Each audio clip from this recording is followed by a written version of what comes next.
Hello everyone. आज हम मनोविज्ञान का इतिहास पढ़ेंगे, यानी कि हिस्ट्री ऑफ साइकोलॉजी क्या होती है, मनोविज्ञान क्या होता है, कहाँ से इसकी उत्पत्ति होती है। जो भी लोग यूपी टेट की तैयारी कर रहे हैं, यूपी टेट में जो भी चीज़ें आती हैं, तो यहाँ पर हम बहुत ही बेसिक से सीडीपी की चर्चा करेंगे। चूँकि आज ये हमारा पहला क्लास है, तो सबसे पहले हम बात करते हैं कि मनोविज्ञान के इतिहास के बारे में, यानी कि हिस्ट्री ऑफ साइकोलॉजी क्या होती है, कहाँ से इसकी उत्पत्ति होती है, मनोविज्ञान क्या है। तो मनोविज्ञान हमारे दो ग्रीक शब्दों से मिलकर बना है। The word psychology is made of two Greek word. पहला हमारा है साइकी, आत्मा, दूसरा हमारा लोगोस, अध्ययन। अध्ययन मीन्स कि आत्मा का अध्ययन, स्टडी ऑफ द सोल। अब हम इसमें बात करेंगे कि मनोविज्ञान क्या है। मनोविज्ञान एक ऐसा विज्ञान है जो प्राणियों के व्यवहार एवं मानसिक तथा दैहिक प्रक्रियाओं का अध्ययन करता है। मनोविज्ञान का शाब्दिक अर्थ है मन का विज्ञान। तो सबसे पहले हम यहाँ पर बात करेंगे कि मन का विज्ञान मीन्स कि आपके मन में क्या चल रहा है। मन को पढ़ पाना तो पॉसिबल नहीं है, इम्पॉसिबल है। मेरे मन में इस टाइम क्या चल रहा है, क्या आप लोग जान पाएंगे, या आपके मन में क्या चल रहा है मैं पढ़ पाऊंगी? नहीं पढ़ पाऊंगे। सिर्फ एक व्यवहार ही है जिसके अकॉर्डिंग हम चीज़ों की पता लगाते हैं, व्यक्ति का पता लगाते हैं। सिर्फ मात्र एक व्यवहार होता है, वही जो आज के समय में इसी परिभाषा को भी अपनाया गया है। 20वीं शताब्दी से अब तक जो परिभाषा टिकी है वह सिर्फ व्यवहार पर टिकी है। व्यवहार से अब चीज़ों को हम जोड़ पा रहे हैं। 20वीं शताब्दी से मनोविज्ञान की जो परिभाषा चली आ रही है वह सिर्फ व्यवहार पर चली आ रही है। शुरुआत में साइकोलॉजी को दर्शन शास्त्र का अंग माना जाता था।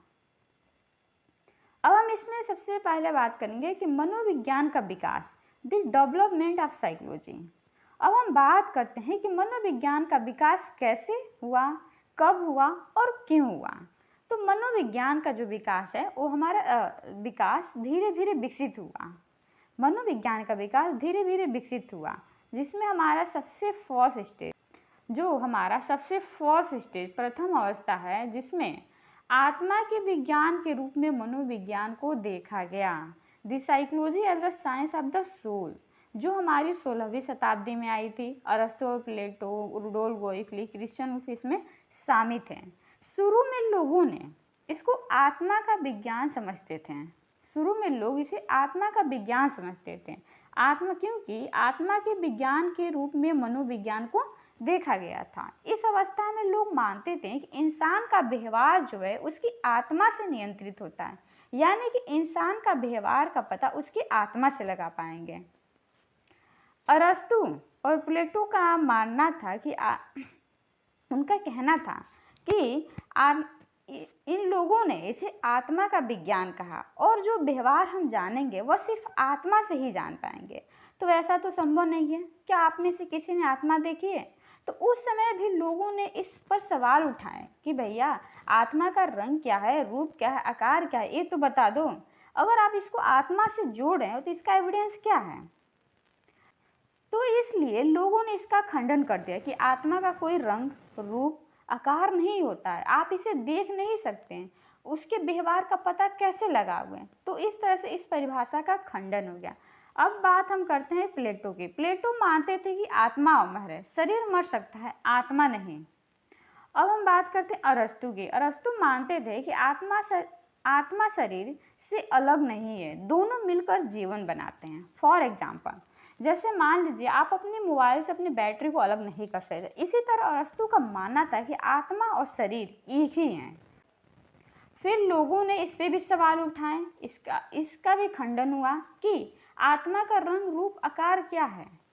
तो इस तरह से इस परिभाषा का भी खंडन हो गया, परिभाषा फेल हो गई, चल नहीं पाई, और तो आत्मा का विज्ञान पूरी तरह फेल हो गया। तो इतिहास का प्रथम चरण था। अब हम इसमें बात करते हैं कि रुडोल्फ गोइकली। अब हम बात करते हैं रुडोल्फ गोइकली के बारे में। रुडोल्फ गोइकली सर्वप्रथम साइकोलॉजिया शब्द का प्रयोग किया। इसे मनोविज्ञान का ग्रंथ कहा जाता है। जो रुडोल्फ गोइकली है, साइकोलॉजिया शब्द का सर्वप्रथम प्रयोग इन्हीं ने किया था। क्रिश्चियन वुल्फ ने मनोविज्ञान को दो भागों में बांटा था, जिसमें हमारा पहला है तार्किक प्रकृति का अध्ययन, वैज्ञानिक प्रमाणों पर आधारित था। दूसरा है अनुभव के आधार पर प्रयोगात्मक भौतिकी की तरह कार्य करता था। तार्किक प्रकृति अध्ययन मीन्स कि जो यह तर्क या विचार पर आधारित है, और अनुभव के आधार पर मीन्स कि जो ज्ञान वो अनुभव से मिलता है। अब हम आते हैं बढ़ते हैं आगे। अब हम बात हैं इसकी द्वितीय अवस्था सेकेंड स्टेज के बारे में हम बात करते हैं। द्वितीय अवस्था सेकेंड स्टेज में मनोविज्ञान को मन के विज्ञान के रूप में मनोविज्ञान को जाना गया।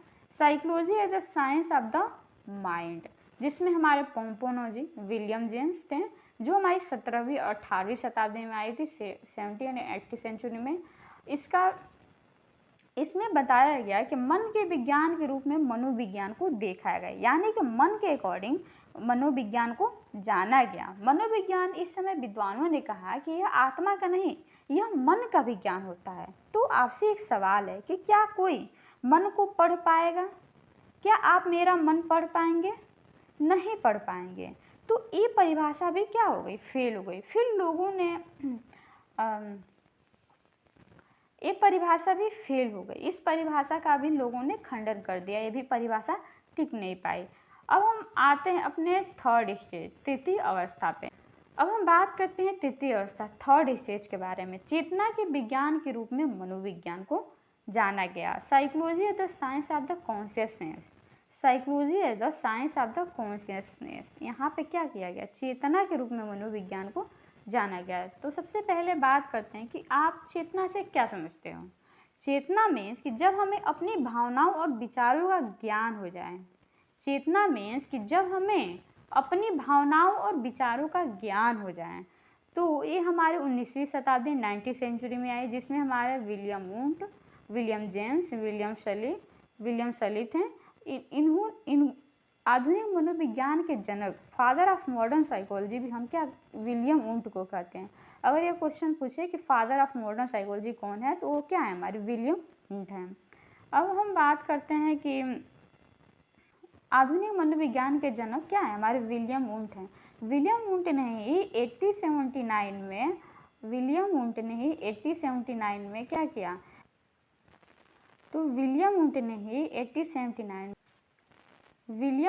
ही 1879 में प्रथम प्रयोगात्मक मनोविज्ञान की प्रयोगशाला स्थापित किया हुआ था। अब हम बात करते हैं 1879 में इन्होंने मनोविज्ञान की प्रथम प्रयोगशाला लिप्जिंग जर्मनी में खोली थी। इन 1879 ही open the first psychology laboratory in the Leipzig Germany. तो क्या थे? हमारे विलियम जो वुंट थे, जिनको फादर ऑफ मॉडर्न साइकोलॉजी कहा जाता है, उन्होंने प्रथम प्रयोगशाला लिप्जिंग जर्मनी में खोली थी, जो हमारी 1879 में है। इन्होंने वैज्ञानिक रूप से मनोविज्ञान का महत्व बताया। इन्होंने वैज्ञानिक रूप से मनोविज्ञान का महत्व बताया। इन्होंने चेतन मन, कॉन्शियस माइंड, अर्धचेतन मन, सेमी कॉन्शियस माइंड पर फोकस किया हुआ है। तो हम सबसे पहले बात करते हैं कि चेतन मन से आप क्या समझते हैं, कॉन्शियस माइंड क्या होता है। तो कॉन्शियस माइंड मीन्स कि जो बातें आपको अभी पता है, जैसे आप अभी एक क्लास देख रहे हैं, आप अभी जागृत अवस्था में, तो ये क्या हुआ? आपकी कॉन्शियस माइंड हुआ। अब हम बात करते हैं अर्धचेतन मन, semi conscious mind. Semi conscious mind कि जो बातें आपको तुरंत याद नहीं होती हैं, लेकिन आप उसे ज़रूरत पड़ने पर याद कर सकते हो। इसमें अचेतन मन की बात नहीं की गई थी, इसलिए इसका भी खंडन हो गया। अब हम आते हैं अपने चतुर्थ अवस्था पे, जिसमें बताया गया कि चतुर्थ अवस्था जो हमारी है, इसमें बताया गया कि व्यवहार के विज्ञान के रूप में मनोविज्ञान। Psychology as the science of the behaviour. Psychology as the science of the behaviour. व्यवहार के विज्ञान के रूप में मनोविज्ञान को क्या किया गया? देखा गया, जो हमारे 20वीं शताब्दी में आए। जो हमारे 20वीं शताब्दी से अब तक के व्यवहार के रूप में मनोविज्ञान क्या हुआ? चला आ रहा है। जो 20वीं शताब्दी से लेकर अब तक यही परिभाषा क्या हुआ है? व्यवहार के रूप में मनोविज्ञान को जाना जा रहा है। यही परिभाषा अभी तक चली आ रही है, जिसमें हमारे वाटसन, स्किनर, पॉलो, थॉर्नडाइक ये क्या थे? ये लोग व्यवहारवादी थे। तो आज का क्लास हम यहीं तक रखते हैं। आने वाले नेक्स्ट क्लास में हम स्कूल ऑफ साइकोलॉजी के बारे में बात करेंगे। आपको यह वीडियो पसंद आया हो तो वीडियो को लाइक और चैनल पर नए हो तो सब्सक्राइब करना बिल्कुल ना भूलें। मिलते हैं अगले वीडियो में, तब तक के लिए धन्यवाद।